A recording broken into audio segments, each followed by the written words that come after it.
ಸಿದ್ದರಾಮಯ್ಯ ಕಾರಿನ ಮೇಲೆ ಮೊಟ್ಟೆ ಎಸೆದ ಪ್ರಕರಣಕ್ಕೆ ಸಂಬಂಧಪಟ್ಟ ಹಾಗೆ ಮೊಟ್ಟೆ ಎಸೆದ ಸಂಪತ್ ಯಾರು ಅಂತ ನನಗೆ ಗೊತ್ತಿಲ್ಲ ಅಂತ ಕಾಂಗ್ರೆಸ್ ಮುಖಂಡ ಮಾಜಿ ಸಚಿವ ಜಿ ವಿಜಯ ಹೇಳಿದ್ದಾರೆ. 2018ರಲ್ಲಿ ಸಂಪತ್ ಸಹೋದರನ ಮದುವೆಗೆ ಜಿ ವಿಜಯ ಅವರು ಹೋಗಿದ್ರು.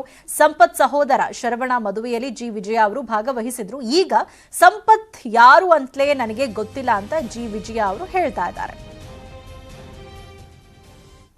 ನೋಡಿದ್ರೆ ನನ್ನ ಜೊತೆ ಅಪ್ಪಚ್ಚು ರಂಜನ್ ಅವರು ಮಾನ್ಯ ಶಾಸಕರು ಏನಿದ್ದಾರೆ ಅವ್ರ ಜೊತೆ ಫೋಟೋ ಇರ್ತಕ್ಕಂಥದ್ದು ವಿಡಿಯೋದಲ್ಲಿ ನಾನು ವಾಟ್ಸಪ್ನಲ್ಲಿ ಸುಮಾರು ನಾನು ನೋಡಿದ್ದೀನಿ.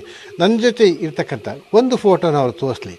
ಈ ದಿವಸ ಬೆಳಗ್ಗೆ ಯಾರು ಏನೇನು ಪ್ರಯತ್ನ ಪಟ್ಟಿದ್ದಾರೆ ಆ ರೀತಿ ಮಾಹಿತಿ ಬಂತು ನನಗೆ.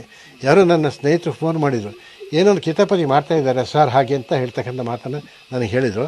ಆದರೆ ಇದು ರಾಜಕೀಯ ಕುತಂತ್ರ ಹೊತ್ತು ನನಗೂ ಆ ವ್ಯಕ್ತಿಗೂ ನಮ್ಮ ಪಕ್ಷಕ್ಕೂ ಆ ವ್ಯಕ್ತಿಗೂ ನಮಗೆ ಏನೇನೂ ಸಂಬಂಧ ಇಲ್ಲ. ಅವರು ನನ್ನ ಅಭಿಮಾನಿಯನ್ನ ಇವರ ಅಡುಗೆ ಮನೆಯಿಂದನೇ ಕ್ಲೌಡ್ ಕಿಚನ್ ಬಿಸ್ನೆಸ್ ರನ್ ಮಾಡ್ತಾರೆ. ದಿನಕ್ಕೊಂದು 4-5 ಗಂಟೆ ಎಕ್ಸ್ಟ್ರಾ ಕೆಲಸ ಮಾಡ್ತಾರೆ. ತಿಂಗಳಿಗೆ 1.5-2 ಲಕ್ಷ ಸಂಪಾದನೆ ಮಾಡ್ತಾರೆ. ಅವರಿಂದ ಕಲಿಬೇಕಾ? ಫ್ರೀಡಮ್ ಆ್ಯಪನ್ನು ಈಗಲೇ ಡೌನ್ಲೋಡ್ ಮಾಡಿ. ಪಕ್ಷದ ಕಾರ್ಯಕರ್ತನಲ್ಲ, ಇದು ದುರುದ್ದೇಶದಿಂದ ಏನು ಈ ಸಂಘಟನೆಗಳು ಮಾಡ್ತಾ ಇರ್ತಕ್ಕಂಥ ಏನು ಇನ್ನು ಈ ಕುರಿತಂತೆ ಜಿ ವಿಜಯ ಅವರ ಜೊತೆ ನಮ್ಮ ಮಡಿಕೇರಿ ಪ್ರತಿನಿಧಿ ಚಾಟ್ ಮಾಡಿದ್ದಾರೆ. ಅವರು ಏನೇನು ಮಾತಾಡಿದ್ರು ಬನ್ನಿ ನೋಡೋಣ.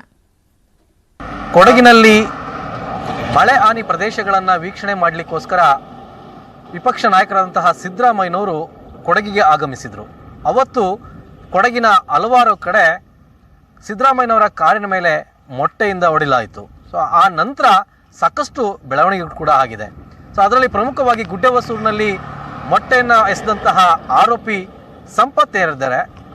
ಆತ ಯಾವ ಪಕ್ಷದವನು ಅನ್ನೋಂಥದ್ದು ಈಗ ಸಾಕಷ್ಟು ಜಿಜ್ಞಾಸೆಗೆ ಒಳಗಾಗಿರೋಂಥದ್ದು. ಮತ್ತೆ ಕೆಲವು ಫೋಟೋಗಳು ಇಲ್ಲ ಆತ ಕಾಂಗ್ರೆಸ್ನವನಂತಹ ವಾದಕ್ಕೆ ಕಾರಣ ಆಗಿರೋಂಥದ್ದು.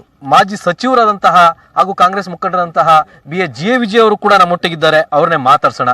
ಸಹೋದರನ ಮದುವೆಗೆ ಕೂಡ ಹೋಗಿದ್ದೀರಾ ಅನ್ನಂತಹ ಫೋಟೋಗಳು ಈಗ ಹರಿದಾಡ್ತಾ ಇದೆ. ನಿಜವಾಗ್ಲೂ ಆತ ನಿಮಗೆ ಗೊತ್ತಿಲ್ವಾ ಅಥವಾ ಹೇಗೆ? ಸಂಪತ್ತು ಅಂತ ಹೇಳ್ತಿದ್ದೀರಾ ಹೆಸರು? ಸಂಪತ್ತಲ್ಲ, ಸಂಪತ್ತನ್ನು ನಾನು ಮೊದಲೇ ಏನು ನಿನ್ನೆ ಸಂಜೆ ನಿಮ್ಮ ಜೊತೆ ಮಾತಾಡಿದ್ದೀನಿ. ಆ ಹೇಳಿಕೆ ಈಗಲೂ ಕೂಡ ನಾನು ಬದ್ಧನಾಗಿದ್ದೇನೆ. ನನ್ನ ಮನೆಗೆ ಅನೇಕರು ಮದುವೆಗೆ ಕರೀಲಿಕ್ಕೆ ಬರ್ತಾರೆ. ನಾನು ಅಂಥ ಸಂದರ್ಭದಲ್ಲಿ ಮನೆಗೆ ಬಂದು ಯಾರು ಆಹ್ವಾನ ಪತ್ರಿಕೆಯನ್ನು ಕೊಡ್ತಾರೆ ಮದುವೆಗೆ, ಅಂಥ ಸಂದರ್ಭದಲ್ಲಿ ಆ ಮದುವೆ ಪ್ರತಿಯೊಂದು ಮದುವೆಗೂ ಕೂಡ ಅಟೆಂಡ್ ಆಗ್ತೀನಿ, ಹೋಗ್ತೀನಿ ನಾನು. ಅದೇ ರೀತಿಯಲ್ಲಿ ಇಲ್ಲಿ ಸಾವುಗಳು ಆಗ್ತವೆ, ಮೃತರ ಆಗಿರ್ತವೆ.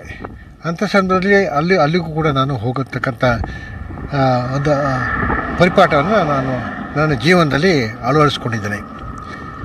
ಈ ಸಂಪತ್ತು ಅಂತ ಹೇಳ್ತಕ್ಕಂಥವನು ನಾನು ಇವತ್ತು ಬೆಳಗ್ಗೆ ನಾನು ತಿಳ್ಕೊಂಡೆ. ನಾನು ಅವರ ಚಿಕ್ಕಪ್ಪನ ಮಗ ಯಾರೋ ಒಬ್ಬ ರಾಜು ಅಂತ ಹೇಳ್ತಕ್ಕಂಥವನು. ನನ್ನ ಮಗ ಅವರು ಕ್ಯೂರಿಯಾಸಿಟಿ ನಡೆಸ್ತಾ ಇದ್ದಾರೆ. ಅದರಲ್ಲಿ ಅವನು ಡ್ರೈವರ್ ಆಗಿದ್ದಾನೆ. ಪ್ರಾಯಶಃ ಅವನು ಬಂದು ಇನ್ವಿಟೇಷನ್ ಕೊಟ್ಟಿರ್ಬೋದು. ನನ್ನ ಮಗನ ಲಾರಿಯ ಡ್ರೈವರು ಇನ್ವಿಟೇಷನ್ ಕೊಟ್ಟಿರೋ ಸಂದರ್ಭದಲ್ಲಿ ನಾನು ಅಲ್ಲಿ ಪ್ರಾಯಶಃ ಹೋಗಿರ್ಬೋದು. ಅಥವಾ ಅವರು ಈಗ ಇದು ಆಧುನಿಕ ಈಗ ಅವರು ಫೋಟೋವನ್ನು ಎಡಿಟ್ ಕೂಡ ಮಾಡಿರ್ಬೋದು ಅಂತ ಹೇಳ್ತಕ್ಕಂಥ ಒಂದು ಸಂಶಯ ನನಗಿದೆ. ಆ ದಿವಸ ಬರೀ ಸಿದ್ದರಾಮಯ್ಯನವರ ನನ್ನ ಕಾರಿಗೂ ಕಲ್ಲು ಹೊಡೆದಿದ್ರೆ ನಾನು ಅವ್ರನ್ನ ಫಾಲೋ ಮಾಡ್ತಾ ಸಂದರ್ಭದಲ್ಲಿ ಈ ಘಟನೆ ನಡೆದಿದೆ ಅಂತ ಹೇಳ್ತಕ್ಕಂಥದ್ದು. ಹಾಗೆ ಸಂಬಂಧಪಟ್ಟ ಏನು ಹೇಳ್ತಾರೆ ಸರ್ ಅವರಿಗೆ? ಈಗ ನನ್ನ ಅಭಿಮಾನ ಆಗಿದೆ ನಮ್ಮ ಕಾಂಗ್ರೆಸ್ ಪಕ್ಷದಲ್ಲಿ. ಹಾಗೆ ನನ್ನ ಅಭಿಮಾನ ಆಗಿದೆ. ನನ್ನ ಕಾರಿಗೆ ಯಾಕೆ ಕಲ್ಲು ಹೊಡಬೇಕು, ಮೊಟ್ಟೆ ಹಾಕಿ ಹೊಡಬೇಕು? ಇದು ನೀವು ನೋಡ್ತೀವಿ, ಇದೆಲ್ಲ ಪ್ರೀ ಪ್ಲ್ಯಾಂಡ್. ಆದ್ದರಿಂದ ಅಷ್ಟೇ ಹೇಳಲಿಕ್ಕೆ ಇಷ್ಟಪಡ್ತೀನಿ. ಹೆಚ್ಚು ನಾನು ಬೆಳೆಸ್ಕೊಳ್ಳೋಕೆ ಇಷ್ಟಪಡೋದಿಲ್ಲ.